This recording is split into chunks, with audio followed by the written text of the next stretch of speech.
ونصلي على رسوله الكريم أما بعد أعوذ بالله من الشيطان الرجيم بسم الله الرحمن الرحيم. Now before we look at the next slide, just one topic which is remaining on page 10, marriage with fornicators or with adulterous women. Now it is mentioned in the Holy Quran in Surah Nur, Allah says, Az-zaniyatu wa-zani, i.e. women who fornicate and men who fornicate, they are not allowed to marry except men and women like them who fornicate, or mushrik men or mushrik women. Now keeping this ayat or verse in mind, it's led to some people or some brothers or sisters even to raise a question that, okay, I want to marry, similar to the question that sister asked about past relationships, that I want to marry a man but he's got a habit of fornication, or he was involved in a past relationship before. Or there's a man, he wants to marry a sister, but this sister has also been involved in an unlawful relationship before. So the question is that, is such a nikah valid or not? Is such a nikah allowed or not, where a sister is marrying someone who's a habitual fornicator, or a man wants to marry a sister who's unfortunately is also a habitual fornicator. She's also had previous relationships before as well. So what's the masla? What's the ruling? Is the nikah valid or not? Now, in the handout they are mentioned, or the course book is mentioned, in the Hanafi fiqh. Actually, it's not just in the Hanafi. All the schools of thought actually say, whether it's Imam Malik, Imam Shafi, Imam Ahmad, also Imam Abu Hanifa, they all say that it is permissible for a woman who's a habitual fornicator to marry a man who's pious and religious, and also for a habitual fornicating man to marry a woman who's pious and religious. Okay, so such a nikah would be allowed, would be permissible. Actually, if you remember, I did touch on this topic vaguely when I talked about piety. Like when you think about getting married to a sister, you should remind yourself, you should ask yourself that is she pious or not. Or if a sister wants to get married to a particular person, then she should ask whether this brother is pious or not. So obviously if someone is a habitual fornicator or a zani or a zaniya, then obviously that's against their taqwa and piety. So obviously it's not going to be compatible for you. But if you want to give them a chance and if you want to get married, then the nikah will be done. But it's best not to get married to such a person.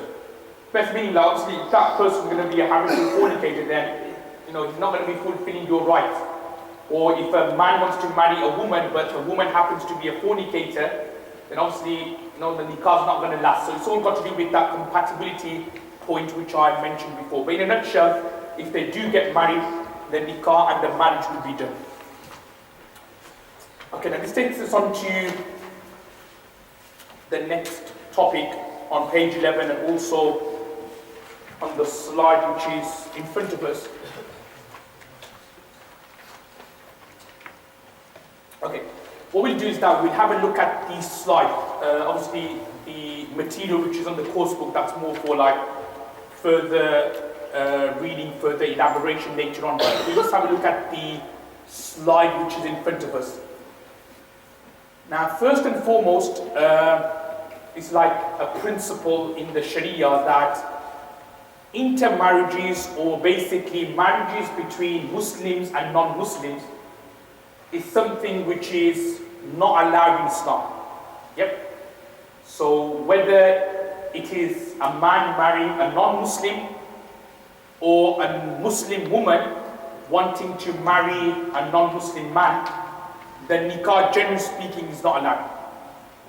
The only exception is the marriage of Muslim men with Christian and Jewish women, and that also is with certain conditions which we're going to look at later. So basically the only exception, in other words, is that a Muslim man can marry a Jewish girl or a Christian girl. So that's the only kind of interfaith marriage which is allowed. A Muslim woman is not allowed to marry a Christian man or a Jewish man. A Muslim man or a woman is not allowed to marry a Sikh or a Hindu man or a Hindu girl. Okay? We'll look at that, it's coming up later on in the course book. But the only kind of, how shall I say, interfaith nikah which is allowed in Islam is Muslim men marrying Christian or Jewish women. So there's permissibility, ijazat for that, but not for any other types of interfaith marriages. Okay, now the evidence or the evidence which can be found in the Holy Quran is this surah or is this verse in Surah Baqarah and also in Surah Ma'idah where Allah says, lawful unto you in marriage are chaste women who are believers and chaste women amongst the people of the book. So what I mean by that is those women who are chaste, i.e. what we call in Urdu pak daman, like sincere, modest, not immoral, not immodest. So those types of pious women you are allowed to marry, whether they are Muslims or whether they are pious women from amongst the people of the book. Okay? So basically, in a nutshell, these two verses, they are explaining that it is permissible for Muslim men to marry Christian women and Jewish girls. Okay, let's move on to the next point. A Muslim woman, next slide here, will not be allowed whatsoever to marry anyone besides a Muslim man. And even if she did, the marriage will not be valid in Islam. Yep. So a Muslim woman is not allowed to marry any man from another religion, from other faiths besides Islam. And if you remember, it was I think in the morning session, I touched on the reason why. The reason why is because women, they tend to get influenced very quickly. So that's why I said that if the woman, she may be practicing, but if her husband is not practicing, then over time it has an effect on her piety, on her closeness, on her relationship with Allah and with God. So similarly, if she was to marry a non-Muslim man, then what would have happened is that over time, she may have been influenced about his religion, about his doctrines, about his beliefs. You know, he may be a Christian, but then, I don't know, the man kind of convinces her that actually, you know, Isa or Jesus is the son of God, or something like that, and then she thinks actually, yeah, he's the son of God. And then all of a sudden, the next thing you know, she leaves the fold of Islam, and then she becomes a Christian or she becomes a Jew. So that's why in Islam it's not permissible for a woman to marry anyone from another faith. If she did, the marriage will not be valid, will not be permissible. The next point then goes into explain that a Muslim man will not be allowed to marry any non-Muslim, like non-Muslim separate, i.e. non-Jew, non-Christian, such as Hindu, Sikh, Buddhist, or any other non-Muslim woman. So that's straightforward. However, it's permissible for him to marry a Christian or a Jewish girl. Okay? So basically what I'm trying to say is that the only permissibility, the only interfaith marriage which is allowed is basically Muslim men marry Christian or Jewish women. Okay, now this is the important part. Okay, now these conditions, however, need to be taken into consideration. Now, it's something where a lot of people unfortunately get mixed up, so I need to clarify this one in a bit more detail. Now, as I was explaining before, that the beauty of our deen or our religion is that our religion or our deen, or in particular rules or mas'alas, they are not static. What I mean by that is that it doesn't like stay still. But actually it evolves according to time and according to situations. Yep. Even though it may be a rule of the Holy Quran, but over time, rules change. Okay, this is something very important, that rules change over time.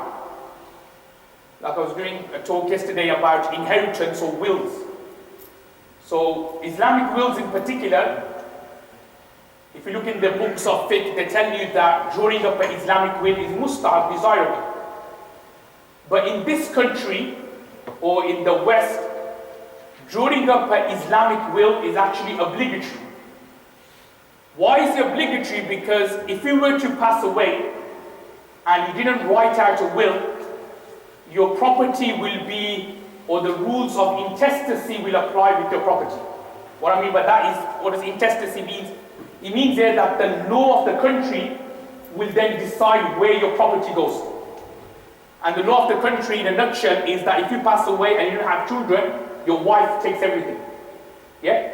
Halake in the Quran is mentioned, your brother's got a right, your sister's got a right, your father's got a right, your mother's got a right.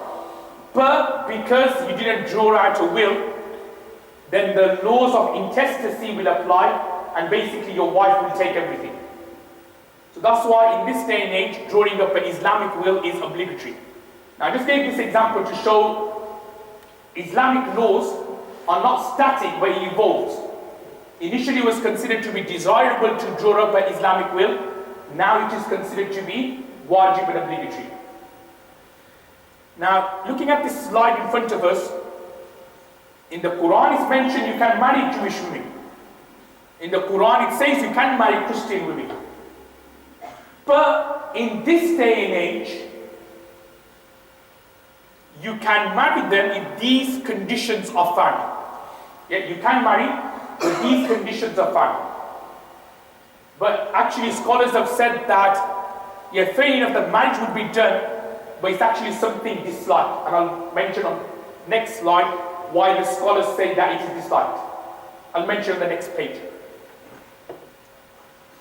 Now another point to mention here, before we look at these two conditions, and I may be going off slightly, but I think it's important I mention this, that when it comes to getting advice about Islamic laws or Islamic rules, it is imperative that you get advice from imams or scholars from this country, i.e. from where you are, in other words. Because what happens when it comes to the question about are Muslims allowed to marry Christian women or Jewish women?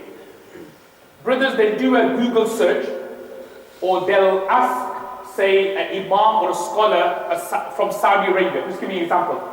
A scholar from Arabia or from Kuwait or from Jordan, or an Egyptian scholar. Now the Egyptian scholar or the Arab scholar, he'll look at the Quran and he'll say, well, yeah, it's permissible because it says in the Quran. Now why do they say that it's permissible you can get married to Jewish women or you can get married to women in the UK? The reason why they say it is because they think that UK or England is a Christian country. Yeah?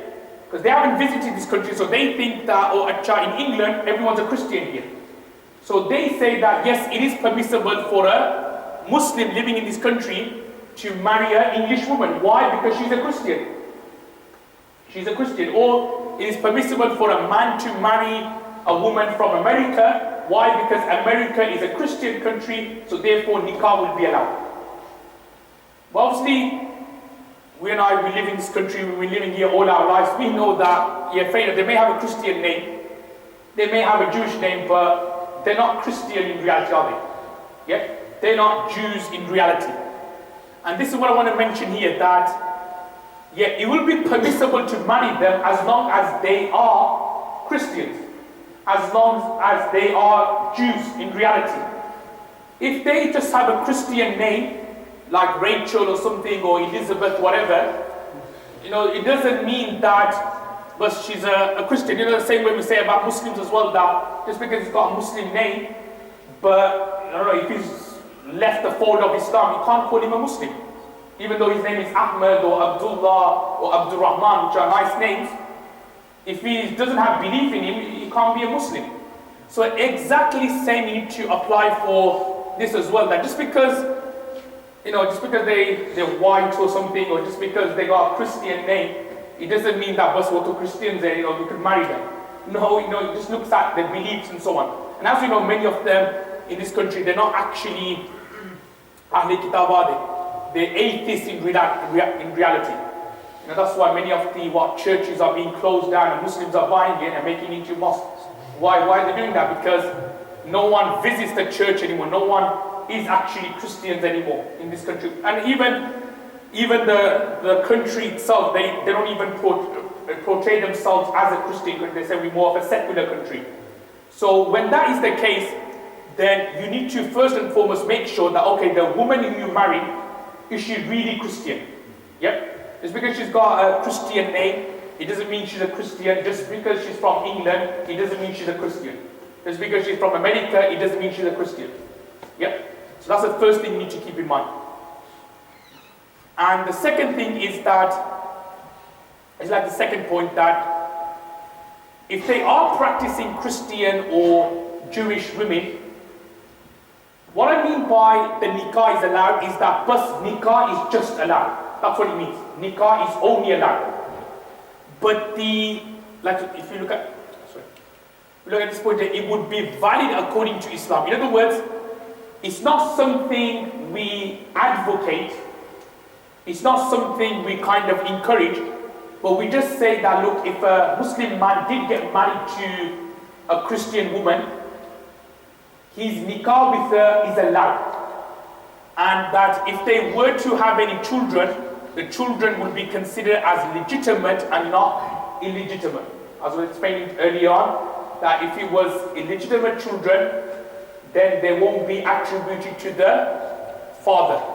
So as long as, that's what we mean by marrying Christian or Jewish women, that the nikah will be valid and that the children born out of this wedlock will be considered as legitimate. That's what it means. Now the next slide, this is the main thing which I want to explain, that there are many narrations, however, where the Sahabas and the Tabi'ins have considered such a nikah to be undesirable. Disliked, in other words. Makruh, if you want to use that term. So the permission is there via the Quran. But as I was explaining, that because over time rules and regulations kind of evolve, so the answer or the ruling basically in this day and age is that you can get married, but it's slightly disliked. And why is it slightly disliked? It's because of this reason here. Sayyidina Umar bin Khattab who prevented many such marriages in his lifetime because of what he had seen of the corruption that resulted in Iraq and Syria, which can be found in Imam Muhammad's Kitab al-Athar. What I mean by that is, during Hazrat Umar ibn Anhu's time, many of these Sahabas were marrying, his time, during his Khilafat, in other words, many of the companions were marrying like non-Muslim women, Christian women, Jewish women. And then Hazrat Umar ibn Anhu realized that the Christian women and the Jewish women were kind of causing corruption. Yeah, they were kind of like using this power of being married to a companion and were kind of intoxicating people with their beliefs and with their agendas. So because of that reason, Hazrat Umar ibn Anhu considered such a nikah to be disliked. Such a nikah to be disliked. Because as I explained that, there is that danger, like if you do get married to Christian women or Jewish women, that there is that danger that, they could, alright, they may not influence you, but if you were to have children, then they will definitely influence your children. Yeah? Even though you may think to yourself, oh, well, if she says anything about Isa or about God or whatever, I'll just bat it away and I'll just, be like, probably straightforward, I'll be blunt with her. Yeah, you'll be blunt with her. But now just say, for example, you have children is your 2-year-old son or your 2-year-old daughter gonna, bat away or give refusals or give answers or listen to Zakir Naik talks and then, give answers to the mother? No, the answer will be no. So they'll get intoxicated, they'll get kind of confused, it will have an effect on them. So that's why Hazrat Umar anhu considered such nikahs with them to be definitely disliked. So what I'm trying to say in a nutshell is that if you didn't get married, the marriage will be done. So technically, the marriage will be done, but it is considered to be disliked, makruh tahrim. And remember, this is with those Christians or Jewish women who are practicing Christians or Jewish women. If they are not practicing, if they are proper like atheists, in other words, that they don't believe in God at all, or if they are such Christians who, say for example, believe in Isa to be son of God. Not all of them do, but some of them do. And if they believe that Isa alayhi salam to be son of God, then obviously you can't marry them at all. Because that will then be like what shirk, isn't it? And Allah says you can't marry mushrik women at all. I'll just give you an example. It's mentioned in a hadith of Sahih al-Bukhari, it's not mentioned here. But somebody asked Ibn Umar not Hazrat Umar, but his son, Hazrat Ibn Umar, he asked the question that can we marry Christian women? So Ibn Umar said, I do not know of any shirk greater than antaqula, than the woman saying Rabbuha Isa, that her Lord is Isa alayhi salam. So what I'm trying to say here, because many of the Christians, they believe Isa to be son of God. Either they actually believe him like physically to be son of God, or there are some who believe that he's son of God but spiritually meaning like he's a part of God but spiritually. But even then it doesn't matter whether you believe spiritually or physically, just even using that word that Isa is son of God, then that's it, that's a problem. You're out of the fold of Islam, you're a shirk, it's mushrik, like shirk what you're doing. So what I'm trying to say is that if their belief is such that they actually believe, not all Christians do actually, but a large proportion of them do believe that, and if that is the case, then definitely nikah with them will not be allowed, will not be permissible. Okay? So what I'm trying to say in a nutshell here, if they are proper practicing, if they don't have any beliefs like Isa to be son of God physically or spiritually, and they are practicing Jewish women or practicing Christian women, then fair enough, nikah would be allowed, but it's makruh tahrim. And if they are not practicing at all, if they are atheist, or just say for example they believe, but they believe in Isa to be son of God, if that is the case, then obviously nikah is not allowed at all with them. And it's best that, alright, if you really want to marry her, that you first try to convert her to Islam, convince her to believe in Islam, and then think about getting her married. Okay? Then think about getting married to her. Okay, before we look at the next slide, we just move back onto the book again. So the first topic's already been done off the page, marriage with Christians and Jews. Again, the second topic has also been done briefly, that marriage with Hindus and Sikhs. So because they don't believe, they're not one of those Abrahamic faiths that they believe in Tawheed or in one God, but they believe in many gods. Yes, they don't believe in just one God, but they believe in many gods. A God for this, a God for rain, a God for wind, and so on and so forth. So because of that reason, nikah with them is not allowed and is not permissible at all. Okay, now this takes us on to the next slide and also the next page as well, page number 12, about engagements, because obviously we're trying to do this in order. So obviously you've done the istikhara mentioned, then obviously you've gone ahead with the your decision that you want to get married to this particular sister, then the next question which sometimes people ask is that, having an engagement party or having a kind of engagement get-together, is that allowed or not? So that's one. And the second point I want to mention is, when the engagement is done, what's now the level of relationship between the boy and the girl? In other words, are they considered to be like husband and wives in a way? So what's the level of their relationship? Now, if you just have a look at this slide firstly, then we move on to the next, we move on to the book. With regards to engagements, is it allowed? Is it a bid'ah? What's the rule with regards to engagements? So, as I mentioned there on the slide, that as long as it is not considered to be a sunnah, as long as you don't deem it to be something necessary or something which is part of a sunnah, then to hold an engagement invitation or get together or a party would be allowed, would be permissible. Yep. Basically what I'm trying to say is that as long as, okay, we'll come back to what I was going to say later, but just have a look at engagement. Now engagement is just like a promise in a way, that you're just getting married.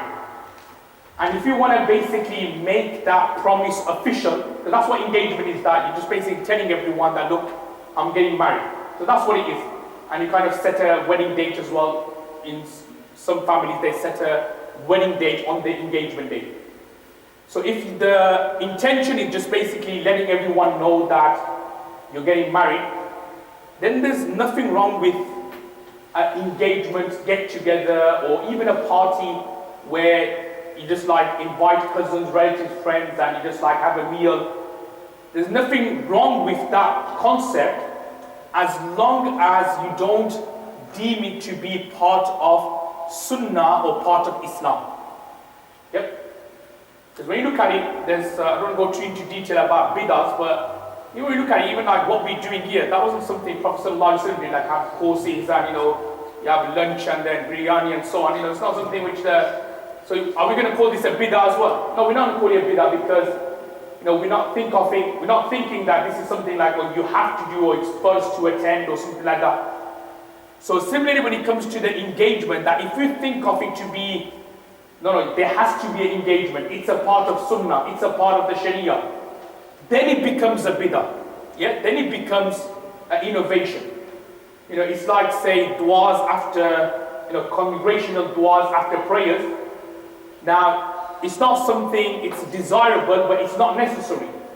So if, say, somebody doesn't want to do dua after namaz and wants to just walk out because he's in a rush, then that's okay. But if you now keep that brother back and say, no, you have to do dua, otherwise you're going to be in trouble, or they say to the Imam Sahib, you need to do dua, otherwise that's it, you've got your P45 and so on, then it becomes, now you're making something necessary, which in fact is actually sunnah and mustahab. So you're not allowed to do that. So exactly as well with regards to engagements, that as long as you don't think of it to be part of sunnah or necessary, and most of the time when we have a engagement get together, we don't think of it to be part of sunnah or deen or anything. We just think of it to be like a get together, and we just make the official that, okay, my son is getting married or my daughter is getting married. So as long as that is kept, then there's no harm in that. Yeah. Obviously, the beauty of Sharia is that it is flexible as long as it's within the boundaries of the Sharia. So there's nothing wrong with that. When you look at, a good book to study will be, Sahih al-Bukhari, Kitab al-Nikah, chapter of marriage there. Beautiful. You'll read so many chapters of Sahih al-Bukhari about nikah, and it will open up your mind about how flexible Islam is when it comes to marriage and nikah. Certain things about walimas, which obviously we don't want to touch on. I'll give you an example of walima, that some people, they're too strict when it comes to walima, so women can't come and so on. They don't allow, sometimes some people, they'll have a walima just for men, only male can come, not women. So there's a chapter in Sahih al-Bukhari where he explains that during Prophet ﷺ time, women would go to walima. Yeah, they will go to walima. Not only that, they will wear nice clothes and they'll go to walima. Yeah, because sometimes people, they allow their women to go to walima, but don't allow them to wear nice clothing. So what we understand when you study Bukhari in particular the chapter of nikah, you find out how relaxed Rasulullah sallallahu alaihi wasallam was when he came to marriage. You know, when he came to like putting on nasheeds and Islamic songs and so on. Rasulullah allowed that when he came to nikah, because nikah is like a joyous occasion. Yeah, it's a happy occasion. You can't be Scrooge at that time. You can't be like too hard-hearted at that time. You need to be a bit flexible. You need to open up a bit. So you'll see this in particular when you study Sahih al-Bukhari, Kitab al-Nikah, the chapter Nikah, how, you know, kind Rasulullah sallallahu alaihi wasallam, how flexible he was, how he would allow the young girls to, like, you know, beat the duf, yeah, you know, one-sided drum, and sing anasheeds and so on.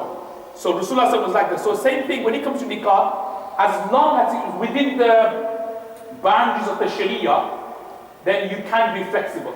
Yeah, because it's a happy occasion, joyous occasion. You know, you shouldn't be too hard-hearted or strict or harsh or aggressive at that time. You know, it's a happy occasion. Families are coming, relatives are there. There's a chance to meet family and friends and so on. So as long as it's within the Sharia, because that's the main thing within the Sharia. So obviously if the engagement party is such that it's free mixing, then obviously it's not going to be allowed. If the engagement party is such that there's songs and table dancing going on and so on, then obviously these things are not going to be allowed. Yeah? So obviously you need to bear in mind that it has to be within the Sharia. And if we now move on to page 12, the first section there. Now obviously the boy and girl, they've had the engagement done. Now what's the level of the relationship? So I mentioned there that the level of the relationship is that they are still ghair mahram, i.e. they are still strangers. Just because they've got an engagement done that okay, they're going to get married on such and such a day, on such and a date, they are still like strange men and women. In other words, they're not allowed to, again, you know, date, you know, start going out for dinners or these kind of things. That's not going to be allowed.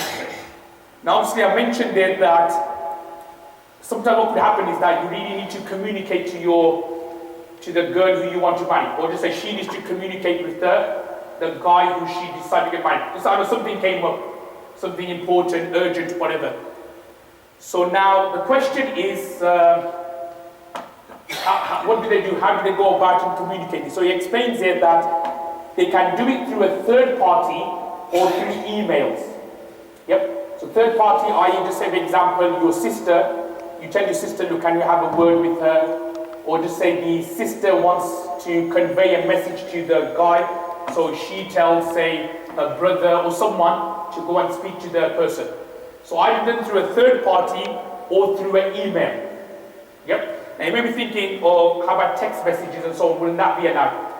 Now, it's best that you don't start texting, because obviously when you have her number, then there would be that, I should say, thought in your mind that I might as well contact her, and you then start phoning her.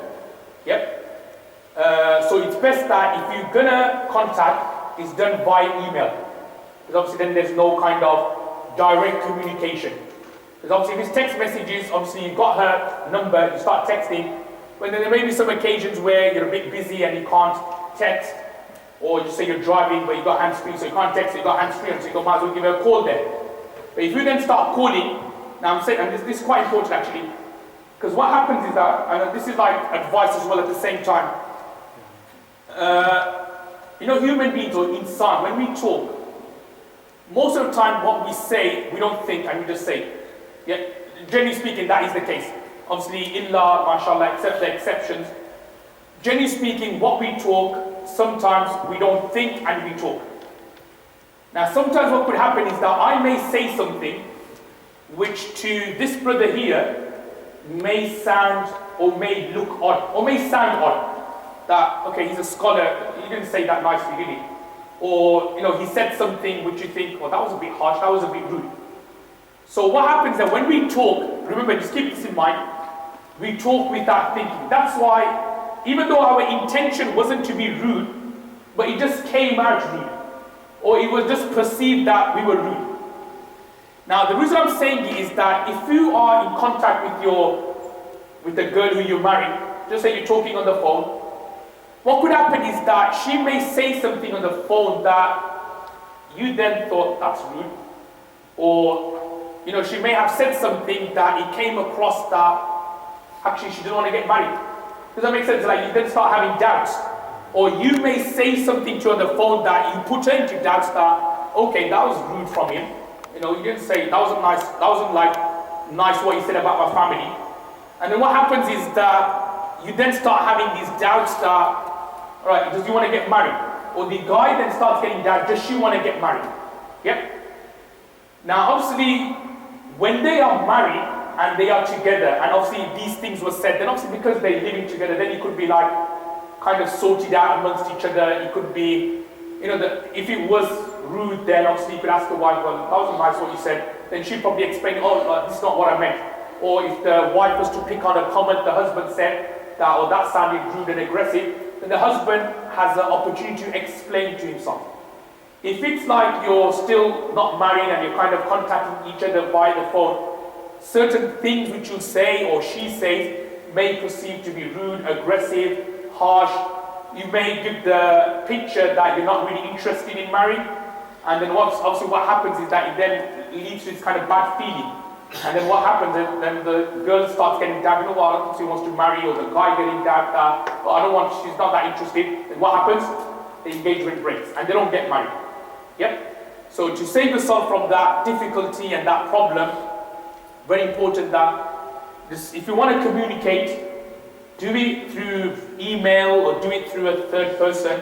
Don't do it directly, because you may just get the wrong end of the stick sometimes. Yeah, that could lead to a breakup of the engagement. Yeah, so that's why no kind of like, texting even, no kind of like talking over the phone. Now the next section which we're going to look at.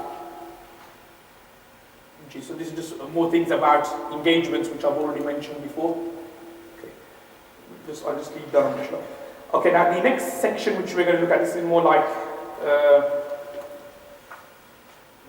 more about rulings, and also we're then going to move on to the next part of the course about rights of husband and wife.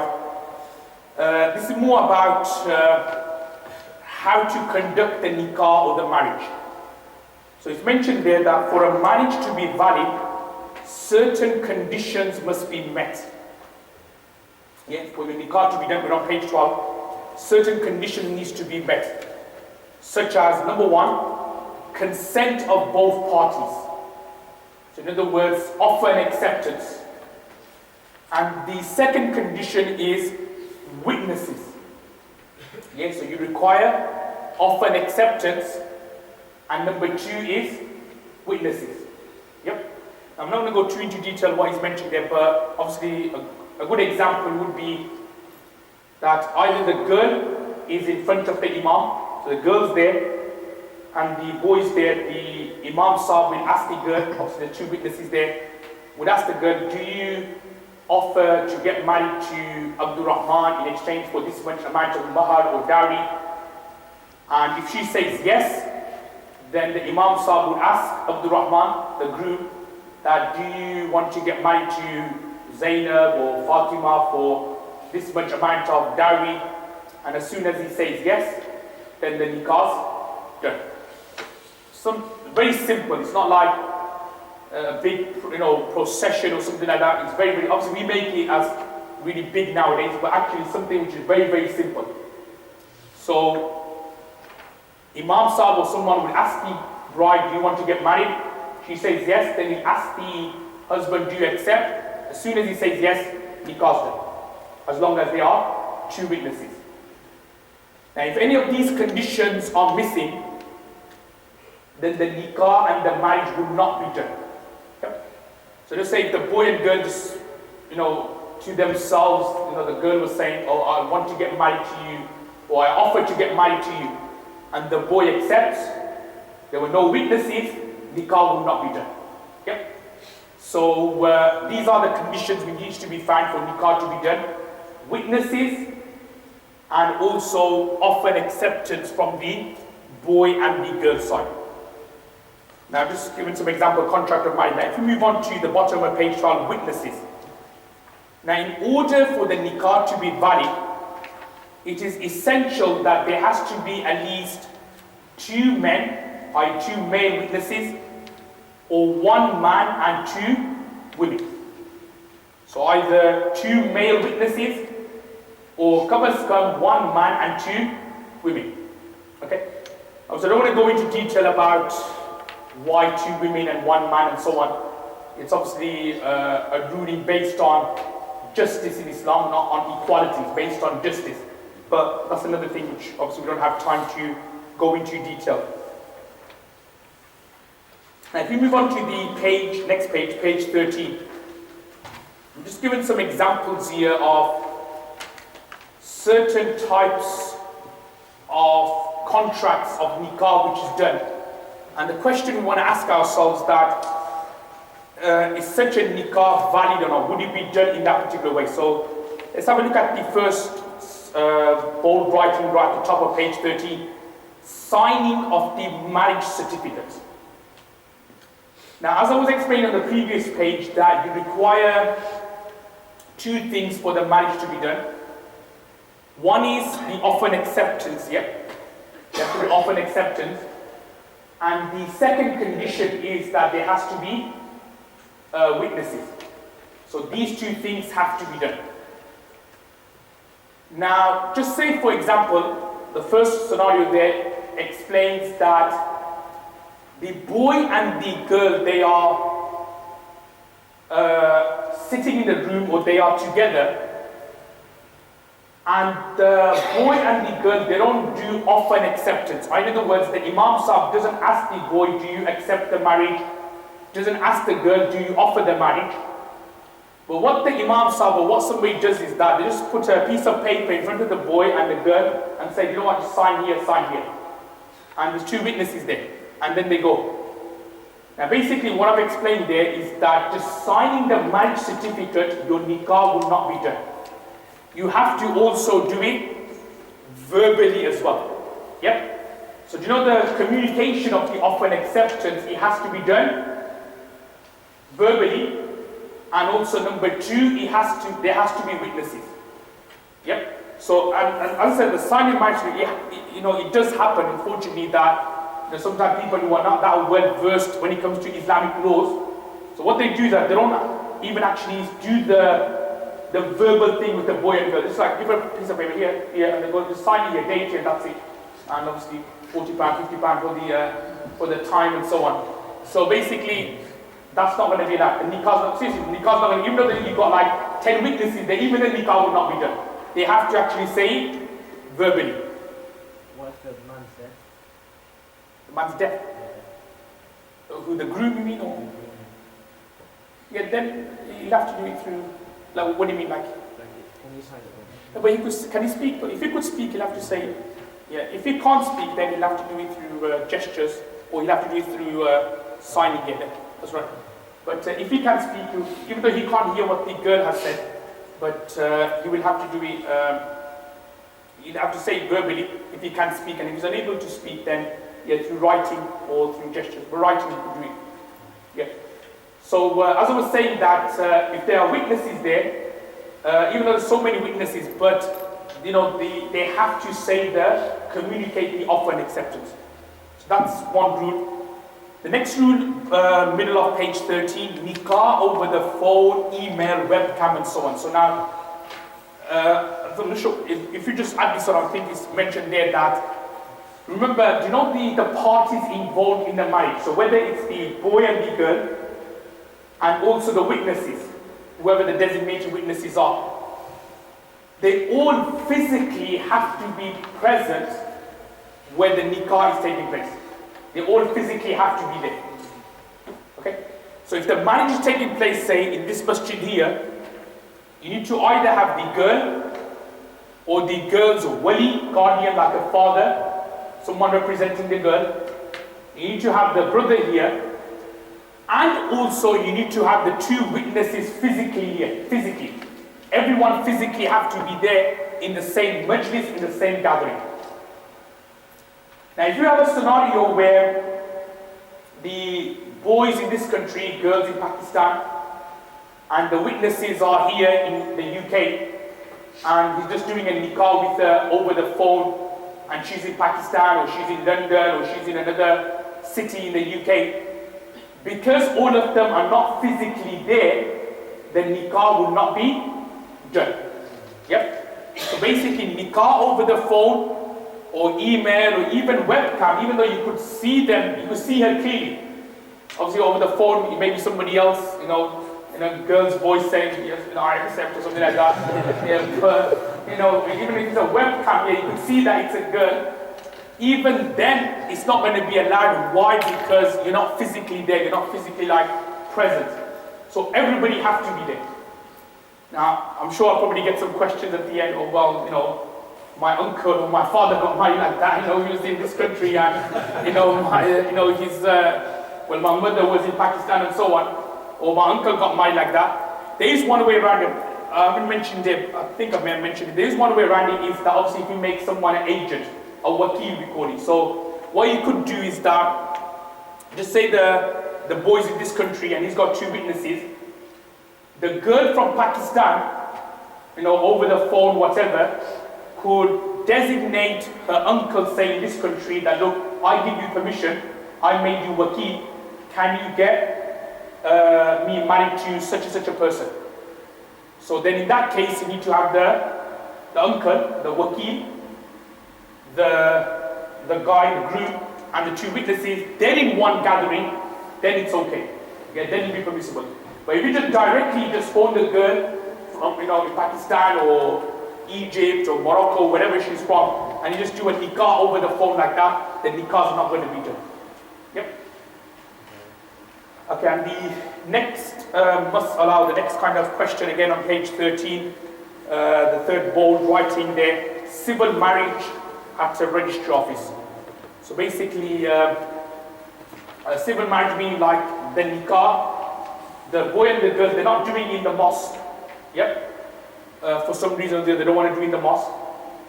But they go to a registry office and they do the nikah and the marriage there. Now the question is that a marriage which is done from a registry office, is that accepted, is that valid or not? Now again, the question all depends on when they were doing the marriage, was they offer an acceptance? Yep. And obviously, even in this country as well, that when they do the nikah, or when they do the marriage, whether at church or whether in a registry office, they do ask that question, like, do you accept, and so on and so forth. So, as long as there was the offered acceptance, and also number 2, which is not a requirement according to the law of this country, but it's a requirement Islamically, witnesses. So when you did the civil marriage at the registry office, as long as there were 2 witnesses there, and the offered acceptance was done, then that nikah Islamically would also be allowed and permissible as well. Yep, that nikah would also be allowed and permissible. Now, some of you may be thinking, the Imam Sahib wasn't there. The guy who did it is like a non-Muslim. The guy who read the rights of the nikah, or he's just like a non-Muslim. He probably was, she was a woman or something. So that's okay, because remember, to have an Imam Sahib doing the nikah, reading a khutbah before, that's sunnah. Yeah.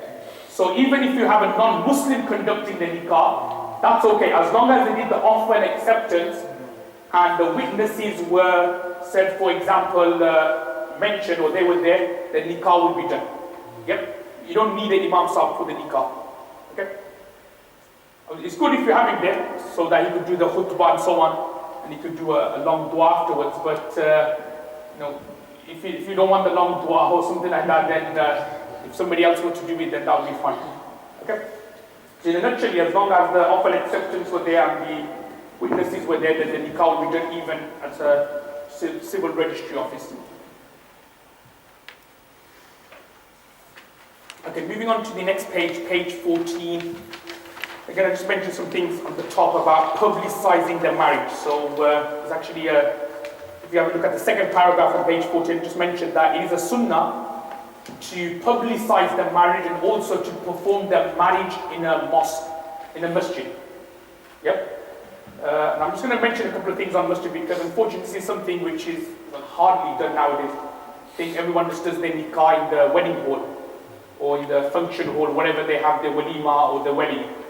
So again, it's a sunnah, Prophet ﷺ, unfortunately it's kind of dying out, hardly anyone does it, is to do the nikah in the masjid. Now I'm not saying to hold the walima in the masjid, because people think, oh well, how can we have nikah and walima? I'm not saying about doing the walima in the masjid, because unfortunately people don't like to take off their shoes in particular and do a walima in the masjid. But what you could do, you could have just the nikah in the masjid and then obviously have the walima at a lavish hotel somewhere, a lavish kind of hall, later, that's fine. We're not saying that do the walima in the masjid. But come as come, at least try to have the nikah in the masjid. That was the sunnah of Rasulullah sallallahu alaihi wasallam. And the beauty of in the masjid which we're talking about, the role of a masjid, during Prophet sallallahu alaihi wasallam time, the masjid was used for everything. Yep, it was used for everything. What I mean everything? I mean it was used for everything. In the masjid, the Sahabas would come and learn. The masjid was also a place where Prophet ﷺ would judge between people. In other words, if there were any cases, he would judge it in the masjid. Yeah? If anybody wanted to take an oath, Rasulullah would call them near the minbar and he would make them take oath. You name it, everything happened in the masjid. Practicing for wars and battles, that was done in the masjid. Making plans and mansubas for battles, that was done in the masjid.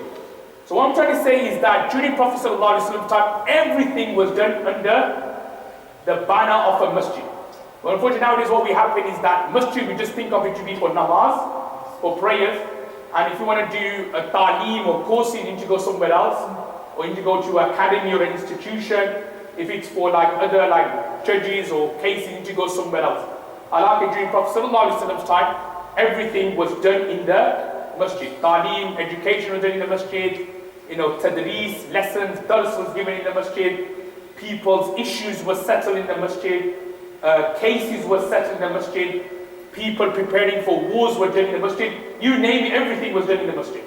Okay? So even nikah as well, Rasulullah sallallahu alaihi wasallam ordered the Sahabas to perform it in the masjid. Because remember, masjid is like the hub of the community. Everything should center around the masjid. It shouldn't center around our homes or our this, our that. It should all center around the house of Allah subhanahu wa ta'ala. Okay, let's move on to the next section on page 14. Two little questions. One is that, in Pakistan, they're doing a car and read kalmas before. Read kalimas, okay. Is that... So one of the brothers, uncle is asking that before in Pakistan, before they do the nikah, or even I think in some places here as well, that before they do the nikah, they make the husband and wife, or the bride and groom, recite the kalimas.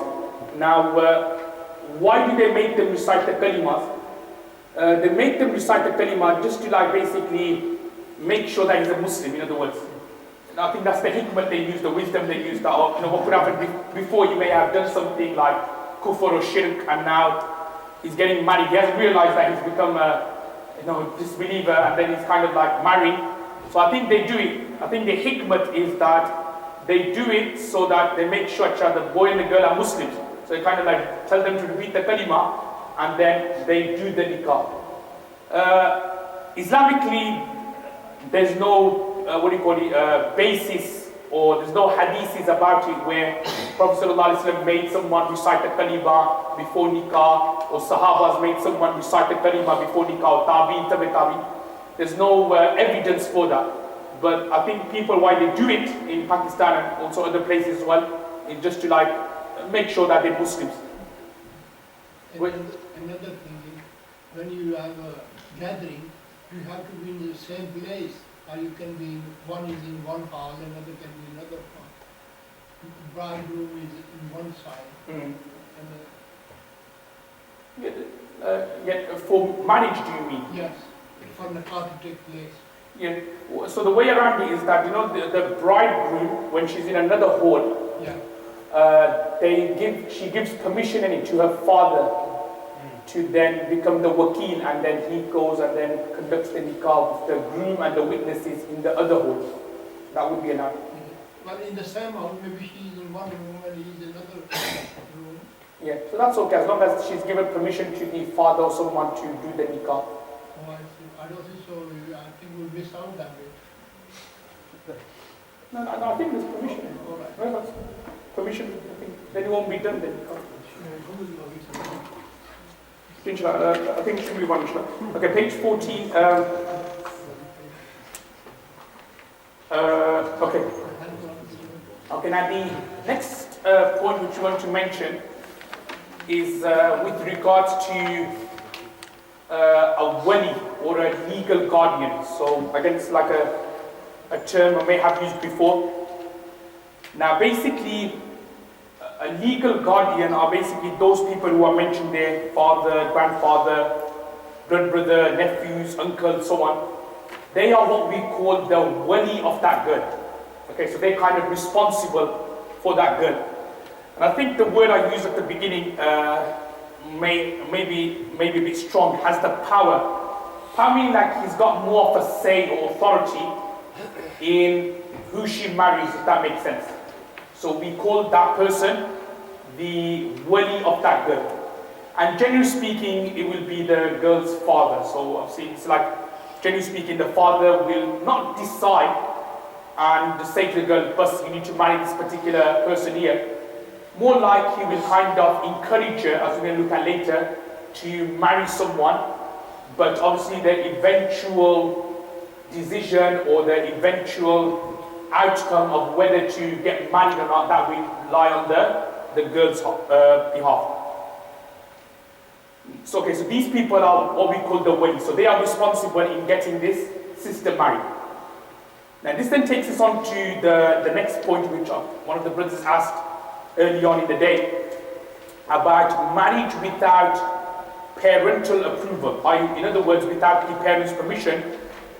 Is that nikah or marriage allowed or not? So just say, for example, a girl, she wants to get married to a boy of her choice, but the family or the girl's family either are saying, "No, we don't like this boy, you can't get married to him," or like the question which was taken early in the morning about caste.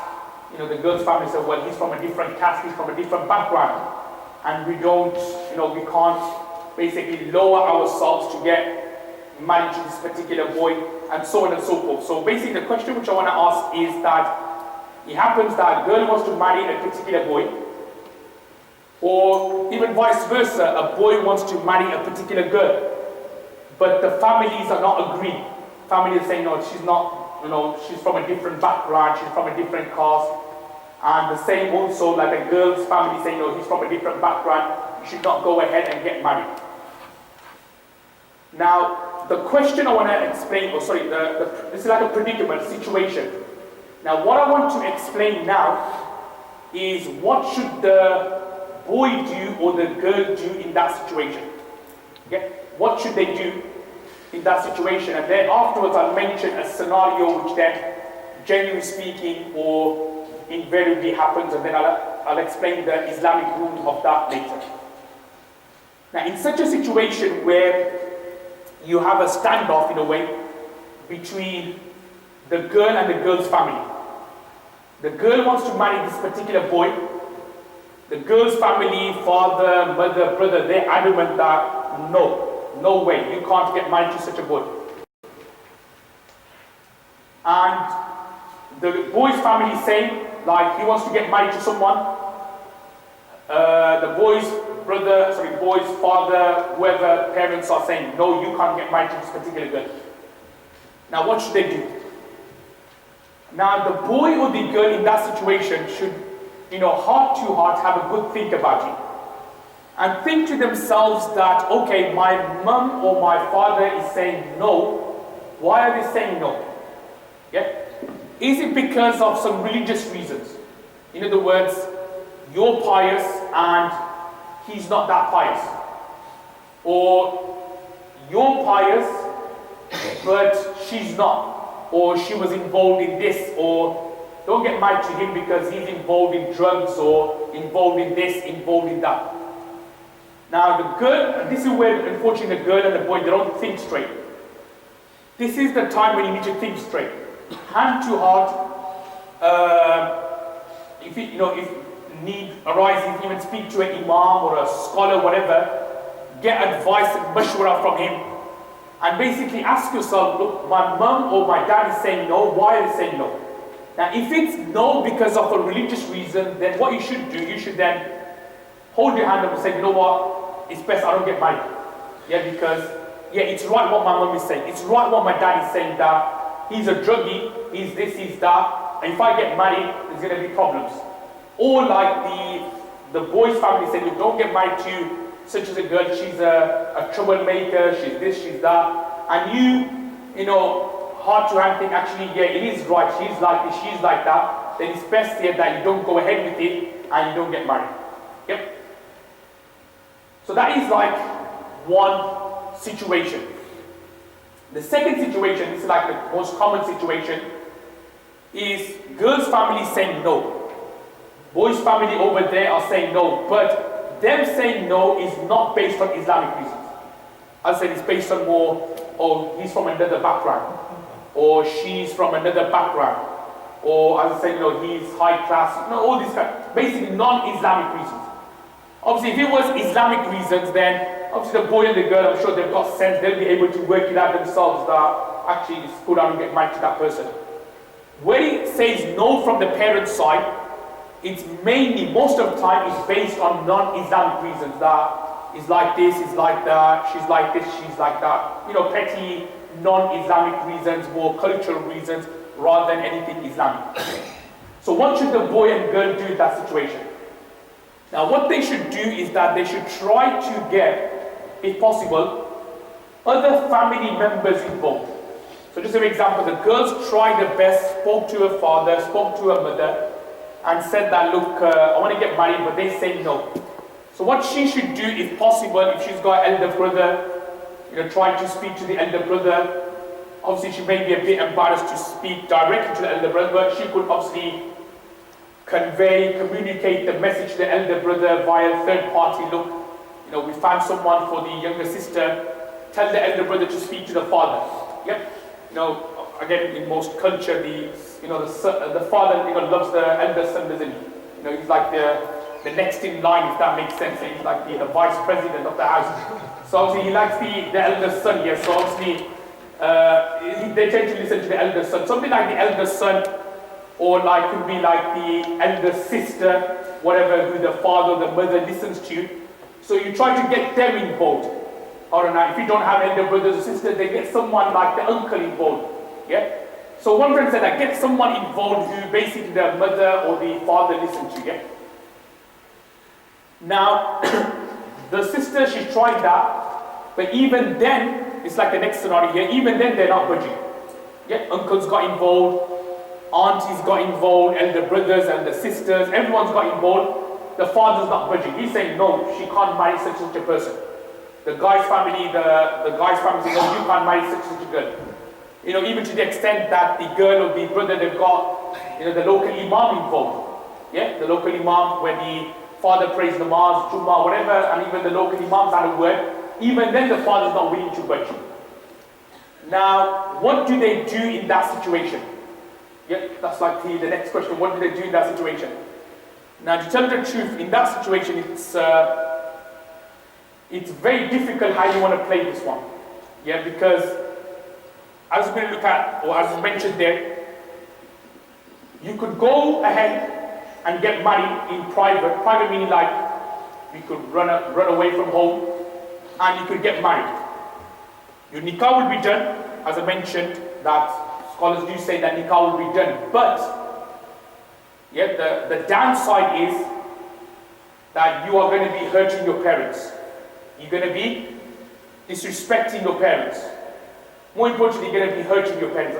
That's one is disrespect, but one thing which parents can't take is like when you hurt someone.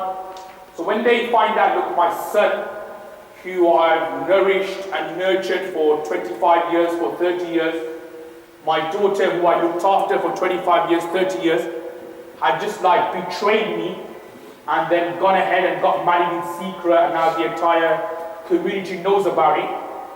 You could go ahead and do that, and your marriage will be done Islamically, but bear in mind you'll be hurting your parents.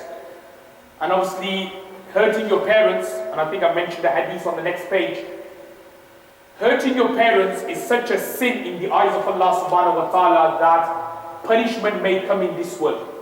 Yeah? Punishment may come in this world. Now you may be thinking to yourself, well, I know a lot of people who disrespect their parents. I never seen a heavenly fire coming to burn them. What punishment are you talking about? Now what happens, what punishment I'm referring to is that when you have children, your children will do the exact same to you. What does Allah say in the Quran? تِلْكَ الْأَيَّامُ نُدَاوِلُهَا بَيْنَ النَّاسِ, which means, in other words, it's not the exact translation, but in other words, what comes around goes around. Yeah? In other words, you treat someone, you be harsh to someone, then they will be harsh to you. You are bad to your parents, your children, if you have any, will be bad to you. You disrespected your parents, your children will disrespect you. You hurt your parents' feelings, your children will do the same as well. Yeah? Your children will do the same. So exactly the same, and again I was saying, I was dealing with this case recently, exactly the same there as well, that there was a father and a son. Again, this father, when he was growing up, he was like disrespecting his parents. And he actually said that he's now got a son who's 19, and he does the exact same to him. And what I mean by disrespect, by the way, I don't mean disrespect like not listening to him. Disrespect here means that the guy was saying that when I was growing up, I used to swear at my father.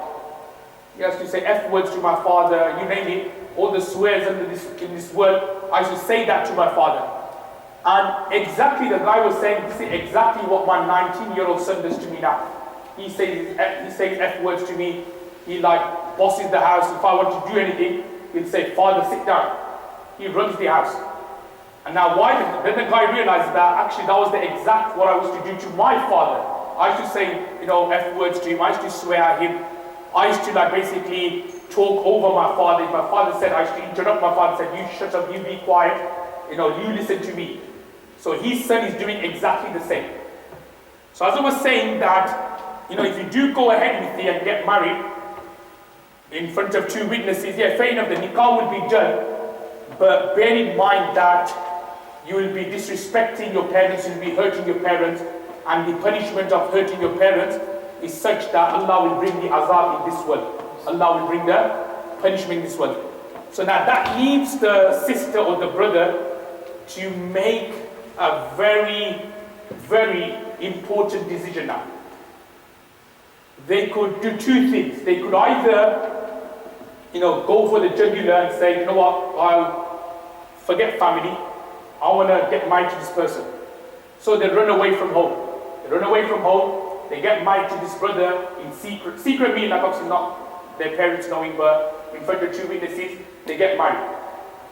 So what will happen is that nikah will be done, but obviously they now have to live with the consequences for the rest of their life that, generally speaking, both the families are going to disown them now.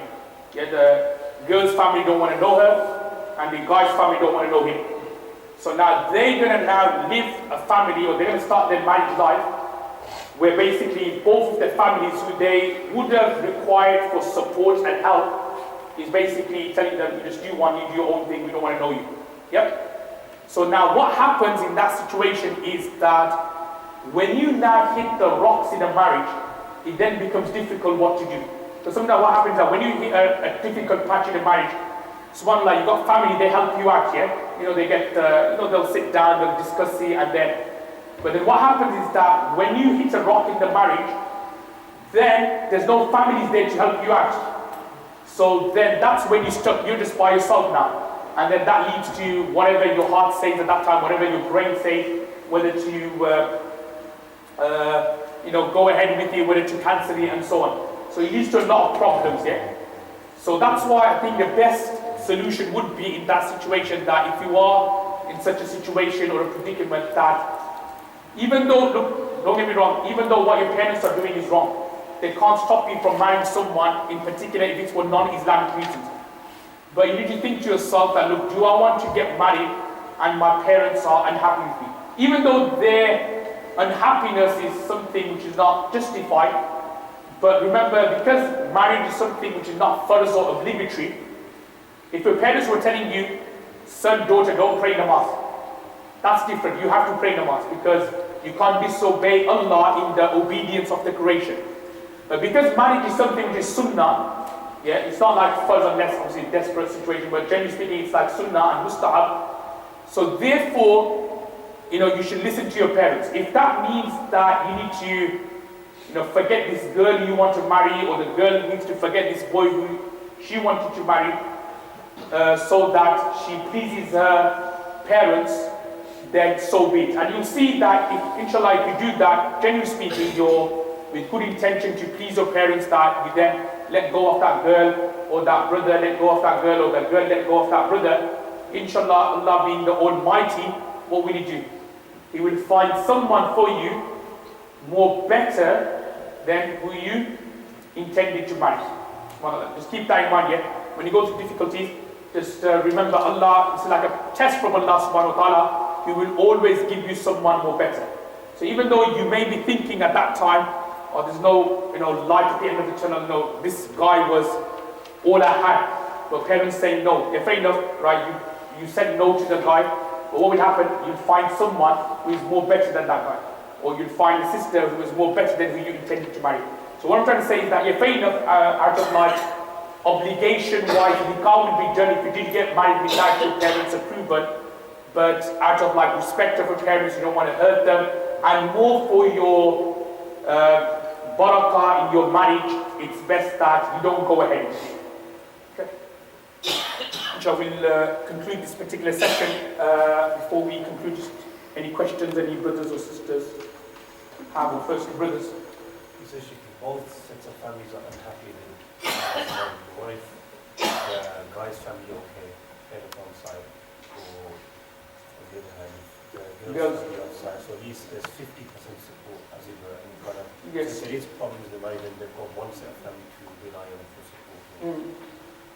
Again, it's still the question the sister needs to then answer. Like, does she want to then go ahead with it, bearing in mind that her family's going to disown her? So it's like a decision the sister will make. Obviously, as I said, it will be the same ruling whether 50% or not are happy with it. That it's best that she probably doesn't go ahead with it. I know a situation where my friend of mine, Okay. married a Pakistani Okay. sister, both sets of families were not Totally against it. they're not married, and both families are fine with it. Yeah, obviously there are cases like that, but again, we shouldn't think of it to be like, oh, it's accepted or valid. Yeah, it all depends on. Again, it depends on that moment, the situation, that whether you want to take that risk, whether you want to go ahead with it. Obviously, quite a few families, they do get around it eventually. Some don't. So it's that initial period where they are not probably speaking to you, whether they want to whether you want to have that. So instead, if you want to take that risk and you go ahead with the marriage and so on, but as I said, it's probably preferable not to.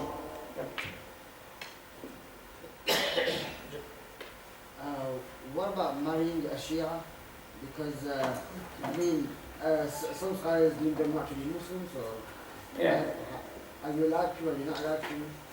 It's best not to, because again, it's based on their piety issuing. So when you look at it, irrespective of what beliefs they have, they're not Sunnis, are they? So they're not going to have the beliefs of the Ahl Sunnah wal Jama'ah. So again, it will be the same rule on the compatibility issue. So again, it's best not to.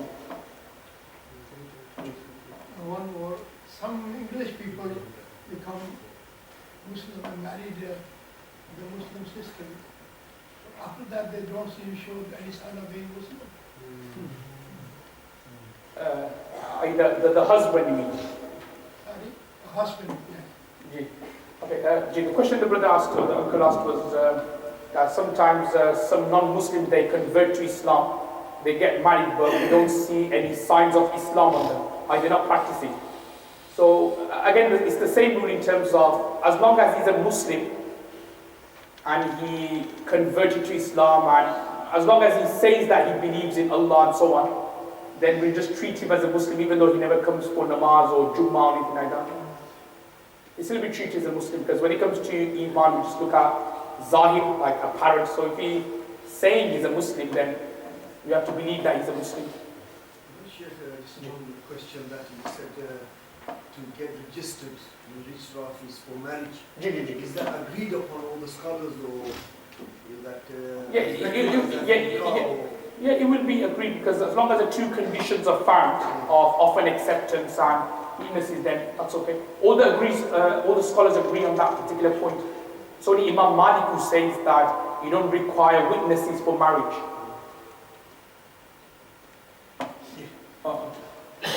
What's the ruling on the one who rejects a good woman of faith, whether it's from the parent side or whether it's your son?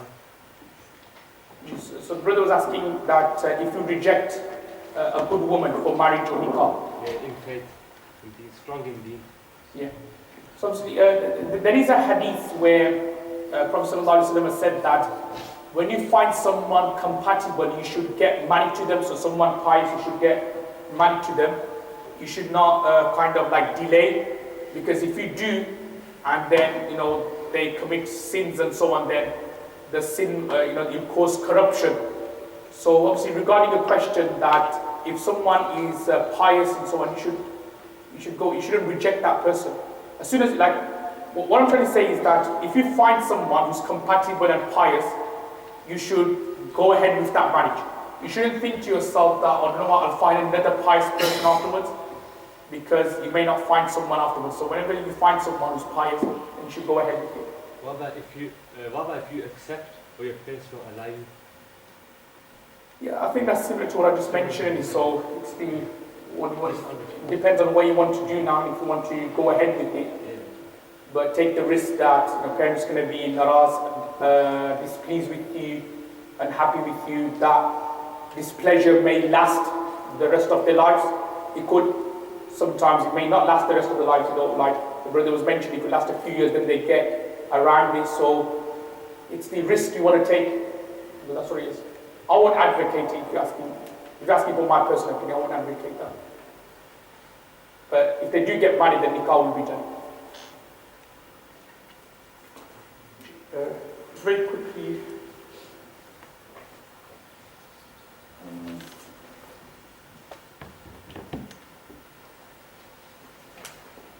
I'll answer these questions. It's quite near to. I'll answer them at the beginning of the next session.